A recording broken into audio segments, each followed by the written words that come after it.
So, ayan, server, sound check, mic, 1, 2, hearable naman. So, for our first thing to do, of course, gawa ka muna ng website, which is, dapat may website ka na makakita, something like this.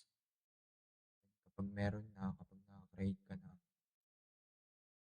go to IIS Manager, IIS Manager.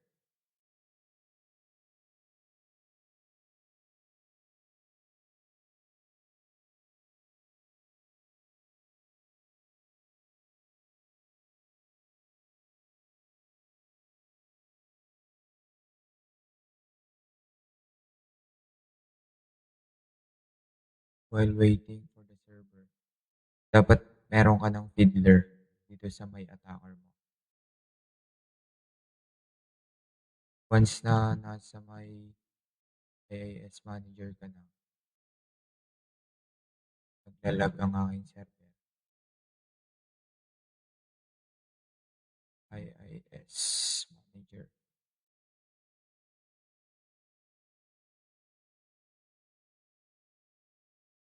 Bagal, diba?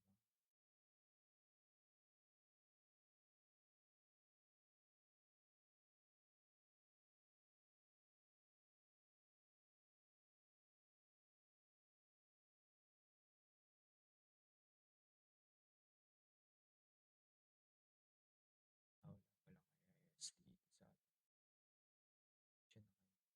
Ayan, system AIS.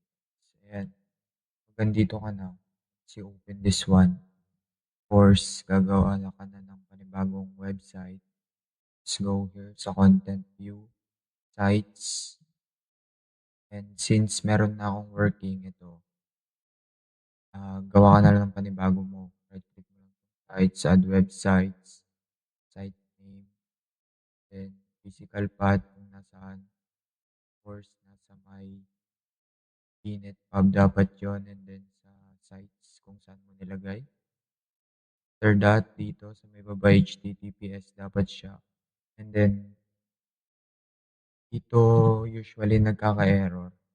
Kapag gumagana sa'yo ng all unassigned, all goods, pero kapag yung browser mo ay masyadong OA sa firewall, you should change it into specific like IP address. Pero once na gumagana naman sa akin. So, all-assign lang and then select the certificate. Dito pala sa may certificate, kapag wala ka pa, balik ka muna. And then dito sa features, desktop, should see something here, server certificates. So, kapag wala ka pa, of course, you need to create. Ayan, pangalan. Ito lang. Ito mo lang yung mga yan. As in, create a certificate lang. Tapos na nakakapag-create ka na and like this na siya. Ano na siya kapag, ayun na, balik ka na dito sa paggawa ng website. Dito, just need to select this one. Now, after na-select mo na yan, okay mo na yun, gumagana na yun. Once na gumagana na yun, you can just check it dito sa may browse website. And then, if nag-loading na siya, if nagpakita, of course, HTTPS, automatic hindi siya magpapakita kapag HTTPS. Pero kapag nag-loading, and with the use of, you can just open this one on the folder. Kapag nag-open siya dito, nagpapakita ng interface. It is working na. Now next, sa may attacker dito, ang nakakalito siya. So, first thing you need to do, of course, open your Fiddler Classic. Once you hear the Fiddler Classic tools option, and then dito sa connection. Now, dito sa connection, kapag hindi ka pumunta dito sa connection, kahit anong gawin mo, once na hindi naka-open tong allow remote computers to connect, walang mangyayari sa website mo. So, you should open this one. So, check mo lang lang once na na-check sa HTTPS, dapat naka-check din 'tong dalawang 'to. Ito kahit hindi na, pero better to check pa rin. Once na nakalagay na 'yan, go here sa app, okey mo muna, then you should restart, and then open mo ulit yung Fiddler mo. Once na nag-open na, go to HTTPS again, actions, and then export root certificate to desktop. And once na nag-ano yun, certificate na dito. Ngayon, itong certificate na to, ipupunta mo sa victim. So, paano yon? Ito lang, VM removable, and then kung may flash drive ka, basta import mo siya.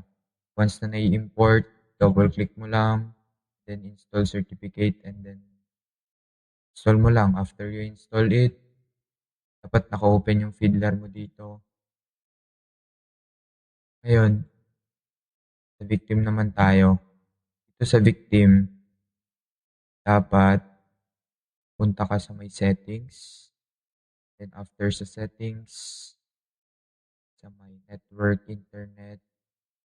Then after the network, internet, baba mo sa proxy. And then ilagay mo yung IP address nung uh, attacker. Yeah, attacker ata to. Mga attacker. Double check ko lang. Tama, attacker. IP address ng attacker. And then yung port, yung 8888, which is galing sa Fiddler. Once na nalagay mo na yan, you can now search yung IP address ng server. So sa akin, 104 siya. Automatic, kaya nang magpapakita. Ngayon, kapag ganitong nagpakita, open mo lang yung Fiddler mo. Pindutin mo yung Control R. If may Control R ka sa auto respond, tapos enable, off mo lang to. Ngayon, kung wala pa, iba ang magpapakita. Yun ang hindi ko alam kung ano. Pero let's just try this one.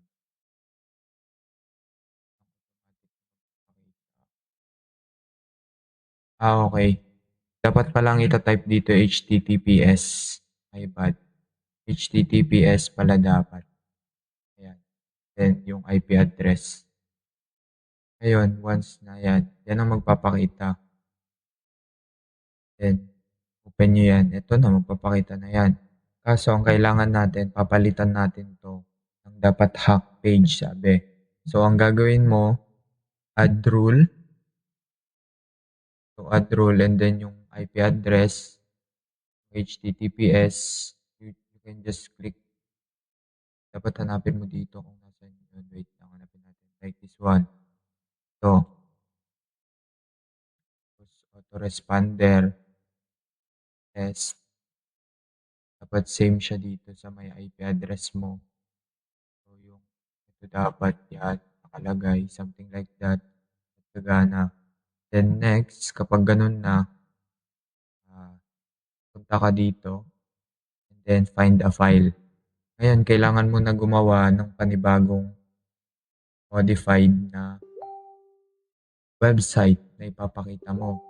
So, kahit isave mo na siya dito, hindi ko naman na siguro need na kung paano, pakita kung paano pa gumawa, no? So, itong magpapakita. Pero, para sa mga hindi nakakaalam, you can just click Windows R and then Notepad and then Control Shift Enter. Once na yan, yes mo lang. And then, gawa ka na H1 new hack website. And then, slash H1. Something like that. Then, save. Kahit saan may save, save mo lang sa website, new web.html. Dapat HTML siya and then dapat all files. So, once it done, kita mo naman siya dito kapag yun, meron na siya. So, go to the attacker. Then, dito, sa may rules mo ulit, dito sa baba, find a file. Then, pindutin mo lang yung ginawa mo. Then, save. After you save, pindutin mo lang siya. I-enable mo and then enable rules sa taas. Once na nag-green na yan, balik ka sa victim, restart mo siya, papakita na, and there you go.